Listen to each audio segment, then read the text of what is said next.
We all recall that we think about what we've done in the past and the way we've voted, and we'll all be held to account for that very shortly on the 12th of December. That only a month after the member for Leicester East resigned following the rent boy and cocaine scandal from the chairmanship of the Home Affairs Select Committee, rather reluctantly, he was nominated by his party, the Labour Party, to go on to the Justice Committee. Only 4 weeks late after he'd considered himself unsuitable to continue as chairing the Home Affairs Select Committee. Order, I'm sorry, but I must invite the honourable gentleman to resume his seat, and I'll tell him why. The honourable gentleman tries to demonstrate how fair he's being by saying that belatedly he agrees with me, and which he's never previously given any indication of at all. If that's what he now says, well, then I'm glad that he's come to recognise the error of his past ways and the extreme folly, as well as the sheer nastiness of making repeated representations to the chair to intercede in a matter in which the chair, of course, should not intercede. But what the honourable gentleman is doing now is what he attempted to do on the occasion of that debate about the nomination of the right honourable gentleman for the Justice Select Committee. What the honourable gentleman is seeking to do is to drag into this debate, as he dragged into that debate, material that it was not appropriate to share with the House in the context of the debate. This is a short debate on a report, and the reason why the honourable gentleman's point is not relevant or appropriate is that, first of all, he's going back on matters to do with the Justice Select Committee, of which I think the report doesn't treat.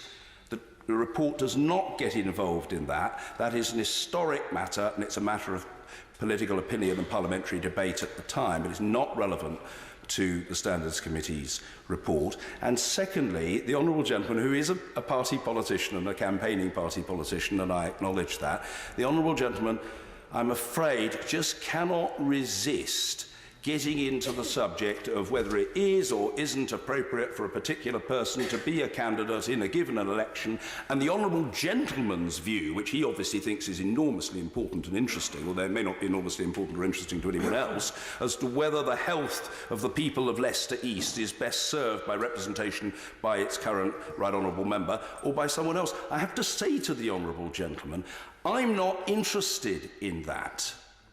And I don't, frankly, think the House is interested in that. If the honourable gentleman wants to say, look, I complained and I was right, and the report has criticised, censured and punished, or proposes to do so, the right honourable gentleman, he could have done that and sat down by now. But I give him a final warning, and it is a warning. I'm not going to have the House abused by the way in which the honourable gentleman chooses to behave. If he's got a sentence or two that he wants to utter as to why he thinks it's a decent report and he agrees with it, that's fine. If he wants to launch a further ad hominem attack on the right honourable gentleman member of Leicester East, this is not the time or place to do so. And I do, in all sincerity and kindness, say to the honourable gentleman, show some antennae, man, for the will of the House, and show some sensitivity. You've made your point in making a complaint, which the honourable gentleman had every right to do, and the committee has determined the matter. It would be, I think, seemly if the honourable gentleman speedily brought his speech to a conclusion. Mr. Andrew Bridgen. Thank you once again for more help and advice, Mr. Speaker. The gentleman will resume his seat. It's not help and advice. I'm telling the honourable gentleman what the position is. Don't mix it with the chair. If you've got a couple more sentences to utter, you will do so. If you want to dilate at length, you will not. Mr. Andrew Bridgen.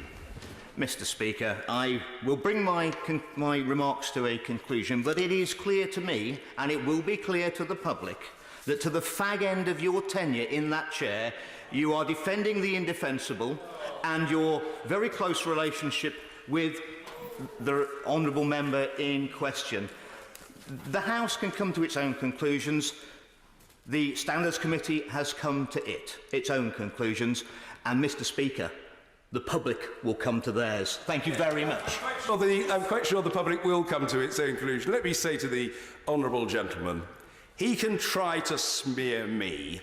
He will get the square root of nowhere. I am friendly with the right honourable gentleman, the member for Leicester East, as I'm friendly with the honourable gentleman, the member for Christchurch, and the right honourable gentleman, the member for Aylesbury, and the honourable gentleman, the member for Stroud, and the honourable gentleman, member for Strangford. I'm friendly with a great many members, having served in this place for 22 years. I do not get involved in matters appertaining to standards. There is a machinery for deliberation on those matters in the form of a Parliamentary Standards Commissioner and a committee. They deal with those matters. And the honourable gentleman only a few moments ago was saying, in what he thought was a frightfully clever twist, that he'd come to accept that I was right to say that I couldn't get involved. And if the honourable gentleman is now saying that in fact my close relationship shows that I'm trying to defend the honourable gentleman, he is contradicting himself, not within days or weeks or months, he's contradicting himself within minutes. I'm not trying to defend the conduct of the right honourable member. What I'm doing on behalf and in support of the House is defending, colleagues, members of the public, the integrity of an independent process. If the honourable gentleman can't or won't grasp that fact, with the very greatest of respect to him, or such respect as I can muster, that says more about him than it does about me. Sir Peter Bottomley. Mr. Speaker, I, and I hope the whole House, will wish that the right honourable member for Leicester East recovers and his health is restored. I strongly support the motions here that the House approves the first report of the Committee on Standards, HC 93. We endorse the recommendations in paragraphs 99 and 101, and the suspension from service of the House for a period of 9 months. I served with others on the Standards Committee in the early 2000s, when Elizabeth Filkin was the Standards Director. She was badly treated by the House, and even treated worse by the right honourable member for Leicester East. And if I can just read part of paragraph 97 of the report, Mr. Vaz has previously been found to be in serious breach of the code and in contempt of the House. In 2002, the Standards and Privileges Committee found he had recklessly made a damaging and untrue allegation against another person, which could have intimidated them, and had wrongly interfered in the House's investigative process. In particular, that, quote, having set the Commission on a false line of inquiry, Mr. Vaz then accused her of interfering in a criminal investigation and threatened to report it to the Speaker, end of quote. And he goes on to other points that he'd made. My honourable friend for Leicester North West has rightly read out some of the words on the right honourable member's website, which are totally contradicted by the report I have in my hand.